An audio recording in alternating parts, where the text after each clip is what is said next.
Before we begin our journey tonight, a brief note.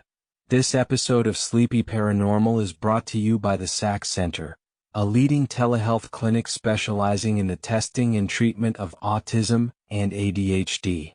The SAC Center proudly serves all 50 states, bringing expert care directly to you wherever you are. To learn more about their comprehensive services and how they can help, please visit saccenter.com.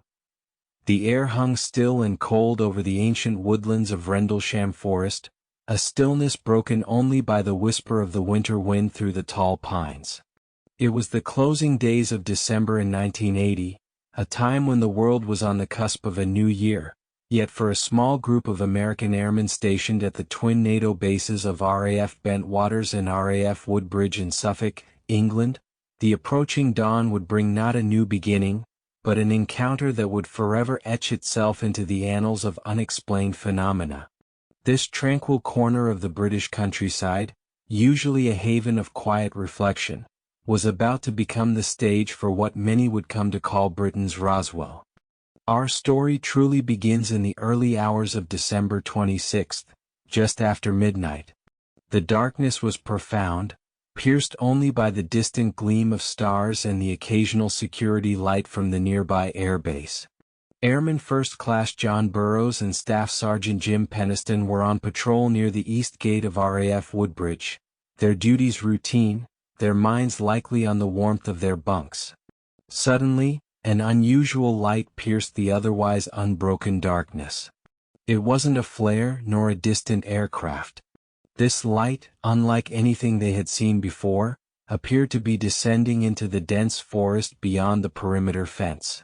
Initially, their trained military minds went to the most logical albeit alarming conclusion: a downed aircraft. The instinct to respond to aid was paramount. With the situation reported, a small team was dispatched to investigate, including Burroughs and Peniston. As they ventured deeper into the unfamiliar woods, the air began to shift. It grew heavy, almost charged, a feeling that many would later describe as a strange kind of static electricity. The silence, so characteristic of the forest at night, became absolute, unsettling. The usual sounds of nocturnal creatures, the rustle of leaves, the distant calls of birds, all seemed to vanish, replaced by an eerie quiet. As they pushed further through the undergrowth, guided by the intermittent glow, the light intensified, revealing itself not as the wreckage of a plane, but something far stranger. What they witnessed was an object of unknown origin, described by some as triangular or cone-like, about 9 or 10 feet across and perhaps 8 feet high. It was luminous, with a pulsating red light on top and a bank of blue lights underneath. A yellow haze seemed to envelop it, giving it an otherworldly aura. Jim Peniston, brave and perhaps compelled by an unexplainable urge, found himself drawing closer. He later recounted seeing what appeared to be hieroglyphic-like symbols etched onto the craft's surface. As he reached out, his hand instinctively touching the smooth, warm hull, he felt a sudden surge, a blinding white light that seemed to erase his immediate surroundings. When his vision returned, he was standing directly beside the object, still facing the strange symbols. The encounter was profound, deeply affecting him in ways he wouldn't fully understand until much later. He would later claim to have received a telepathic download, a stream of binary code that imprinted itself upon his mind, a message he meticulously transcribed in a notebook, codes that, when later translated, spoke of humanity's past, present, and future. John Burroughs, alongside him, experienced a similar, disorienting sensation. He also reported feeling the strange, almost dreamlike slowness of movement, as if pushing through an unseen resistance. As the airmen attempted to approach further, the object seemed to move with an impossible grace through the trees, gliding effortlessly, avoiding branches as it navigated the dense woodland.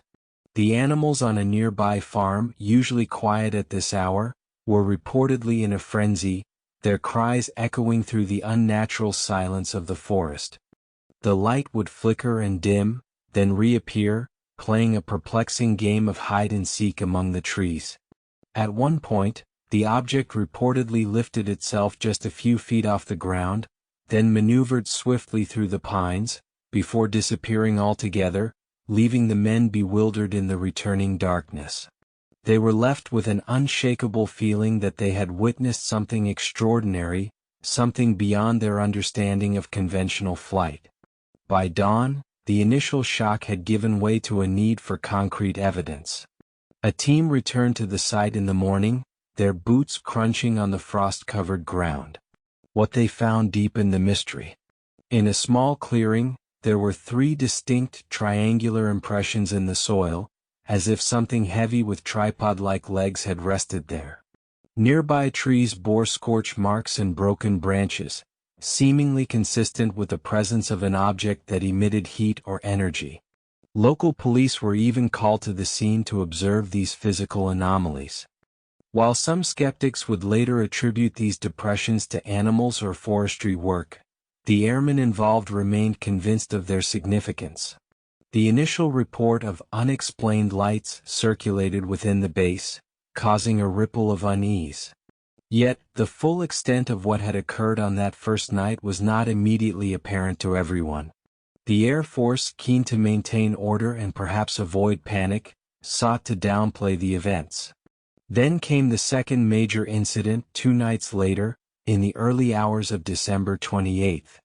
This time, the deputy base commander himself, Lieutenant Colonel Charles I. Halt, decided to lead a larger investigative team into the forest. He brought with him a microcassette recorder, a device that would later become a crucial piece of evidence, capturing his real-time reactions and observations as the strange events unfolded. As Halt and his team ventured into the same part of Rendlesham Forest, the atmosphere once again shifted. The same eerie stillness descended. They carried a standard U.S. military radiation survey meter, an NPDR-27, and began taking readings at the site of the previous night's impressions. To their astonishment, the device registered elevated radiation levels, readings significantly higher than the normal background radiation of the area. Specifically, the 3 triangular depressions showed peak readings, suggesting something had indeed left a physical energy signature. As they continued their investigation, pushing deeper into the dark, tangled woods, a pulsing red light suddenly appeared across a field to the east. It was unlike any terrestrial light, moving with an impossible fluidity. Halt, ever the disciplined officer, began narrating his observations into his recorder, his voice a mixture of professional calm and growing astonishment. He described the light as resembling a red sun moving through the trees.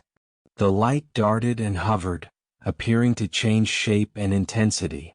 At one point it seemed to break into multiple smaller white objects, then recombine.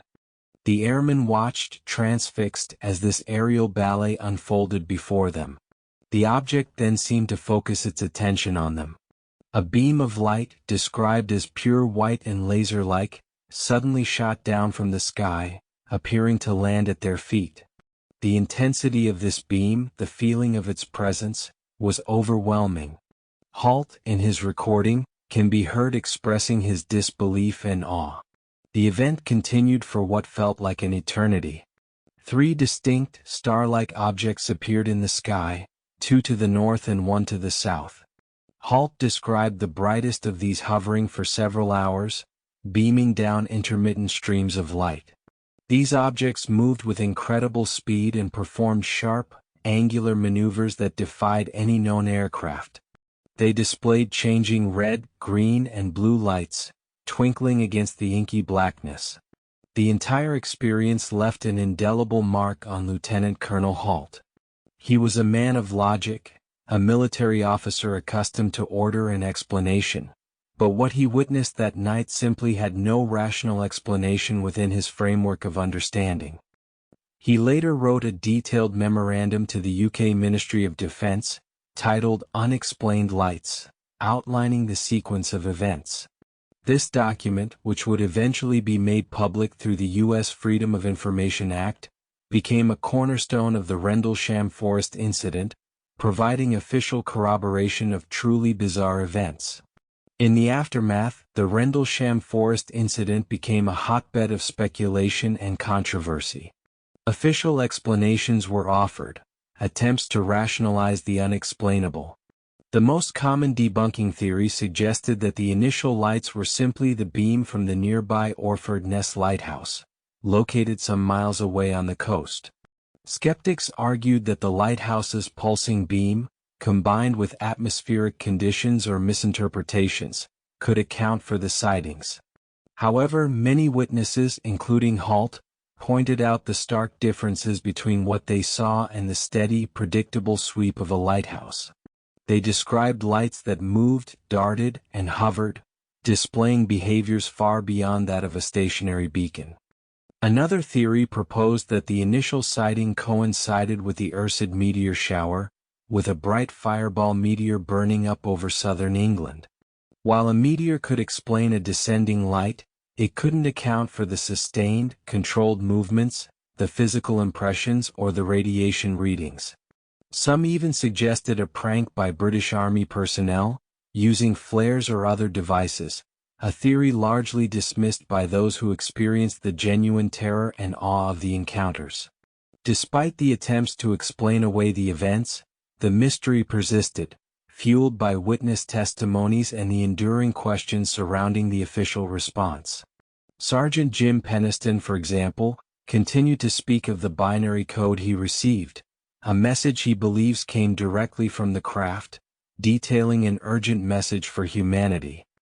His detailed recollections, though sometimes differing in nuance from other accounts due to the subjective nature of such intense experiences, added another layer to the enigma.